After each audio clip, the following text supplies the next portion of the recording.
नमस्कार, मैं ज्योति शर्मा और आप देख रहे हैं इनसाइडर लाइव। देश, दुनिया, बिहार, खेल या मनोरंजन जगत की खबरों से हम आपको रूबरू कराते हैं। सबसे पहले खबरें देश और विदेश की। अंतर्राष्ट्रीय दिव्यांग दिवस पर प्रधानमंत्री नरेंद्र मोदी ने शनिवार को कहा कि उनकी सरकार ने उनके लिए अवसर सृजित करने के लिए कई कदम उठाए हैं ताकि वे आगे बढ़ सके। उन्होंने दिव्यांग लोगों के धैर्य और उपलब्धियों की भी प्रशंसा की। उन्होंने ट्वीट किया, दिव्यांग व्यक्तियों के अंतर्राष्ट्रीय दिवस पर मैं अपने दिव्यांग बहनों और भाइयों के धैर्य और उपलब्धियों की सराहना करता हूं। हमारी सरकार ने कई पहल की हैं जिन्होंने दिव्यांग व्यक्तियों के लिए अवसर पैदा किए हैं और उन्हें चमकने में सक्षम बनाया है। बीजेपी ने पश्चिम बंगाल की सीएम ममता बनर्जी के खेला हो वे नारे का इस्तेमाल उन्हीं के खिलाफ करते हुए जल्दी चुनाव का संकेत दिया है। बीजेपी के प्रदेश अध्यक्ष सुकांत मजूमदार ने कहा कि आने वाले चुनावों में दोनों दलों के बीच खेला होगा। मिशन 2024 को लेकर अब सभी राजनीतिक दल तैयारियों में जुट गए हैं। भारतीय जनता पार्टी के राष्ट्रीय अध्यक्ष जेपी नड्डा ने इसे लेकर राष्ट्रीय राजधानी दिल्ली में 5 और 6 दिसंबर को एक महत्वपूर्ण बैठक बुलाई है। इसमें 2024 में होने वाले लोकसभा चुनाव को लेकर चर्चा की जाएगी। मद्रास हाई कोर्ट ने तमिलनाडु के सभी मंदिरों में मोबाइल फोन बैन कर दिया है। कोर्ट ने कहा कि यह फैसला मंदिरों की शुद्धता और पवित्रता बनाए रखने के लिए है। कोर्ट ने यह भी कहा कि लोगों को परेशानी ना हो, इसलिए मंदिरों में फोन डिपॉजिट करने के लिए लॉकर्स बनाए जाने चाहिए।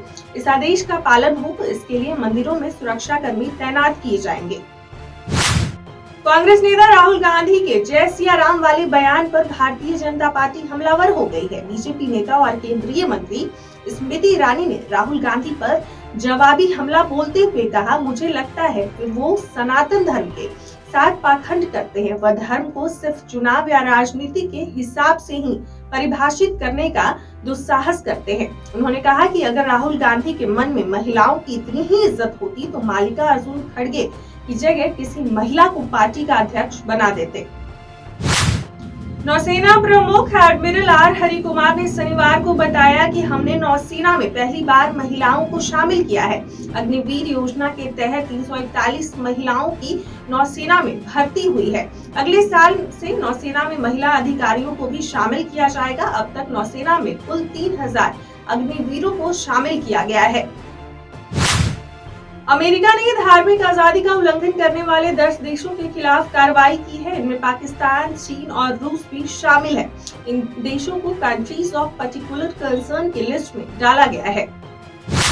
ट्विटर के नए मालिक एलन मस्क के एक दावे की पोल खुल गई है। एक नई रिसर्च में सामने आया है कि जब से एलन मस्क ने ट्विटर का अधिग्रहण किया है, ट्विटर पर हेट स्पीच की बाढ़ सी आ गई है। वहीं मस्क ने दावा किया था कि उनके नेतृत्व में ट्विटर पर हेट स्पीच में भारी कमी हुई है।